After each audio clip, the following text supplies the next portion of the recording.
What's up, my good people? Welcome back to Deep It with me, your good sis K. And today's story is Samson and Delilah. It's been a while. I know you're missing the story, so let's just get into it.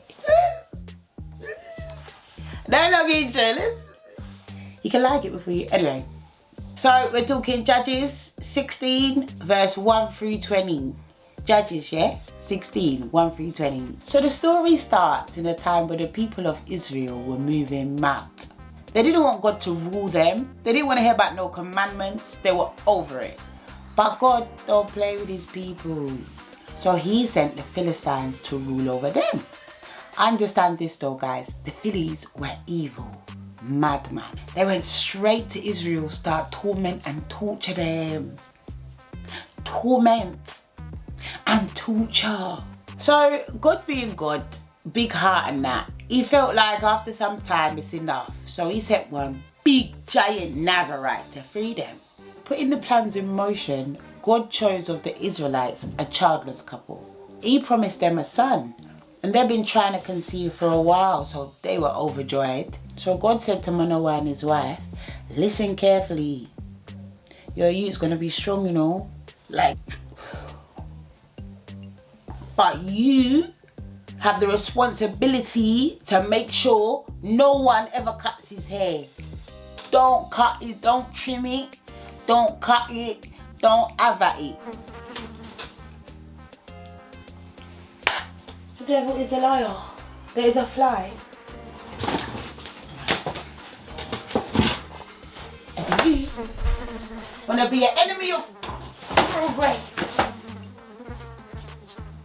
I can hear it. You know you can hear it, but you can't. That man, grip it! Get out! Stupid fly. Ew. Did I kill it? So yeah. Sorry, I had to attack a fly. Back to the story. So he told the parents, don't cut his hair, it's going to be strong. Yeah. This is going to be the one that frees the Israelites from the Phillies. And as God said, it went. Obviously. So Mona and his wife now, big up the nameless wife, I see you. Anyway, they had a son named Samson. So I've given you the little backstory because I love Samson personally. So I'm letting you grow up with him as well. It's like, where's God's parents right now, is he? So now we know what God's purpose is for him and the struggles his parents went through to have him. This is a miracle baby. With rules. As you can imagine, they love Samson off. The nameless wife, we even put him down. Yeah? It's rules for you, my baby. Never cut your hair. I just made that up on the spot. I just made it up on the spot. If you, my baby. Samson was his name. Yeah, back to the story. I told you I'm not your pastor. So if you was expecting Bible stories, I'm just like, and on the seventh day, that's not going to happen. Sorry. Be serious. Sorry. Why did I give you a channel? I don't know. I give it to myself. So Samson's grown and wench now, yeah? Handsome and that. So he started looking gal. Samson, is your room tidy, Samson? I mean, Samson, you're growing up too much for us, Samson. They was proud that they won you. He was a good youth. He was well respectful. So Samson's grown and he started looking gal. Unfortunately for his parents, it ended up being a Philly girl he fell in love with. But what could they do? Man made his choice. He made up his mind. He made his bed. Now he's laying in it with her. Scratch that last bit. That's fornication. I'm not putting that on something. I got carried away. I don't know him to do any sinning. Anyway, wedding arrangements got put in place. Everyone was excited, but the mum, she wasn't feeling it. She just couldn't take to her. This nameless one, she's no. Luckily for mum, Samson found out that the girl was a snake anyway and she was betraying him. So he done that dance. So obviously, because of the betrayal, he was hurt. He was gutted. So he's on the rebound. And that's when he met Crass's Delilah.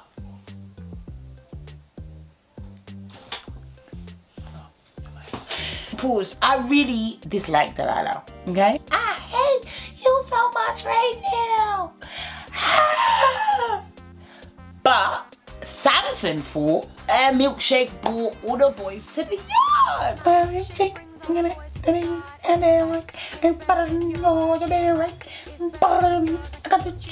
Sorry.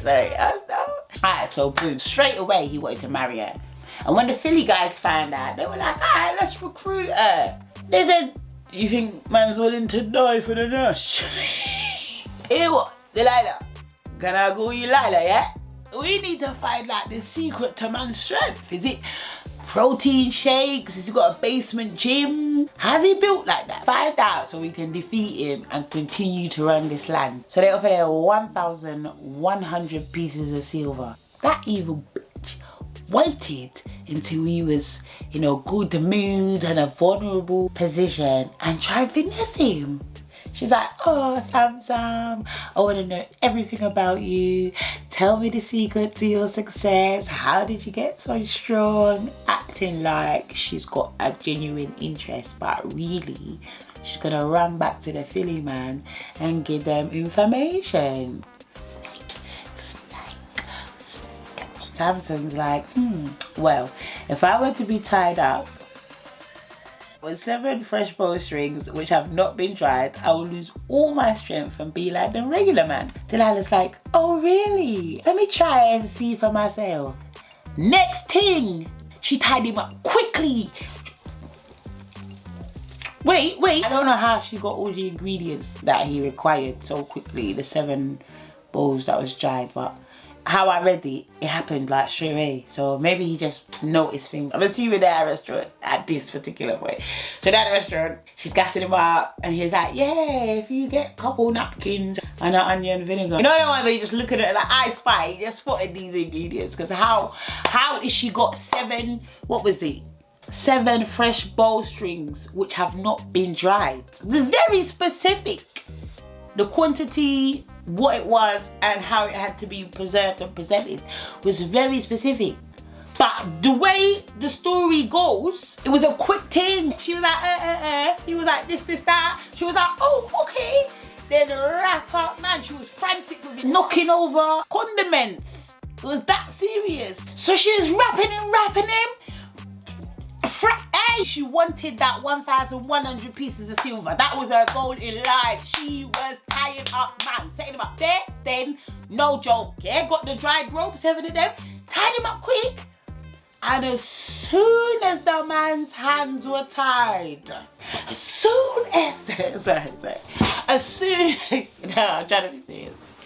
As soon as the man's hands were tied, she let out one scream so that the Phillies that were outside the restaurant could hear. So she let out the scream, the Phillies heard it, they were like, ooh, ready. So they ran in the restaurant now, and as soon as Samson see them Philly man try rolling, he just bust the thing off like it was tissue paper. Delilah, boom, boom, boom, boom. Don't even get into Michael Jackson, I'll waste your time. Anyway, Delilah had plans for him, yeah? Just where their shekels, their silvers, their little bits. She set him up on the spot, man them running. Samson said, oh, because he's tied up. He's thinking she's being a bit, you know, flirty, a bit like, oh, okay, Delilah, eager to tie man up. But when he sees the Phillies rolling now, he busts that thing, yeah, love that. Their Philly run was about 20 man deep. I'm lying, there was 4 there, but still, yeah? You try being in a restaurant and 4 man rolling on you. See, when he bust the thing and they saw he bust the thing, when they was all rolling up on him, they walked past that table, straight to the bar. Yeah, bartender, can I get a Muay Thai? Kick to your face. Anyway, so they walked off because they were shook because obviously he's released. But our godson, he never learned.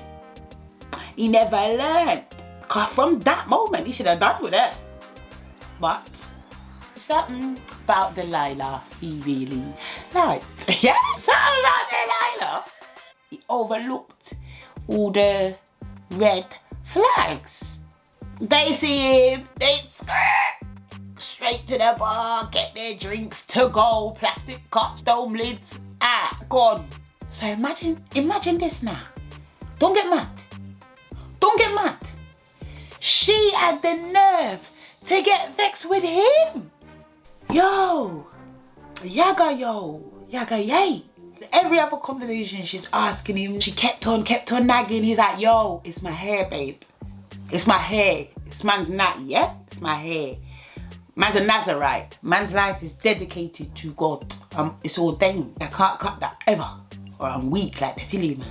She's not really believing it. She's like, really, babe? Are you telling me the truth this time? And he affirms his answer. And that was it. That very night. Just like in the restaurant, she didn't wait no time. That very night, she reported back to the Philistines like an informer on commission. She snuck the Phillies into Samson's yard. The restaurant was bad enough. He's sleeping. So they snuck into his abode while he was sleeping and cut off his hair. He couldn't believe it. She shagged him. So as they tied him up and led him out, he couldn't even speak. He just looked at her in disbelief, like, you know, but he didn't say nothing. Listen, what they did next was crazy. They gouged out his eyes and threw him in a cell to be producing grain, making grain. Bit boring. Can't even see the grain he's grinding. But he's grinding grain. In prison, naturally, his hair starts to grow back. And as it grew, so did his strength. So the Philistines have an event coming up. Pagan thing, worshipping, sacrificing, offering to their false god Dagon or Dagon. There's going to be a proper feast in the temple. The whole town's reaching. This one had flyers put up in peppers and spice. It was a motive. And they decided to use Samson for entertainment. Like he's some blind clown. So the days come now and he's backstage and they're like, oh yeah, go out there and show the crowd how strong you are. Taking the absolute vodka. They're laughing, mugging him off. He's sad. So this kid, he helps Samson to the stage, guides him to the stage, if you will. And Samson asks, can you lead me to the pillar so I can lean on it to rest? So the venue's packed out. There's at least 3,000 heads, some seated, some on the roof. Samson prays quietly. Judges 16 verse 28. Then Samson called to the Lord and said, "O Lord God, please remember me and please strengthen me only this once. O God, that I may be avenged on the Philistines for my 2 eyes." And then Samson grabbed the 2 middle pillars that was holding up the venue and he leaned in with all his strength. 1 hand on the left pillar, 1 hand on the right. He said, "No performance today. Show's over." Like Kanye West.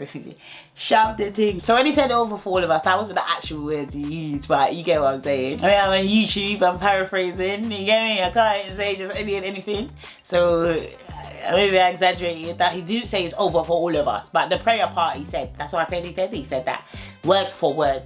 Anyway, the building collapsed. Boom! Crumbled. It's over for everyone. All 3,000 heads gone. All the ones that were standing up on the roof, sitting down, mocking. Even Samson, bless him. Everyone's out. It's done. Finish. That day alone, he had slain more people than he had in his lifetime. I should hope so. That's what I said, so I just take it. Respectfully, his brothers and a few elders came to go grab him and take his body to be buried in between Zorah and 𝐥𝐤𝐬. Yeah, 𝐥𝐤𝐬. Between Zorah off the A10. They loved him, so they searched in the rubble through the 3,000. Anyway, they found him and they carried his body back. And they ended up burying him in the same tomb as Manoah's dad. Your dad. Samson had judged Israel 20 years, meaning he protected Israel and honoured his birthright, duties and covenant with God for 20 years. Good guy. So the moral, let me put my 2 cents in. This is what I think. The problem is our godson Samson was strong in the physical but weak in the mind. You can't be out here trusting Samson. You can't. You just can't be out here trusting Samson. Just not God. It says trust in the Lord with all that. It didn't say trust in your gal. It's not your spouse or your, this is a gal. You're a rebound. You trusting. In all seriousness, Uncle Manoa should have sat down with his son and said, yo, don't let these guys get in your head. Don't let them, because look, you have to crumble temples. Don't be telling everything, all your business. Anyway, thanks for watching. Leave your favourite part of the lesson you learned in the comments. Like, subscribe, share if you can, and I'll see you in the next one.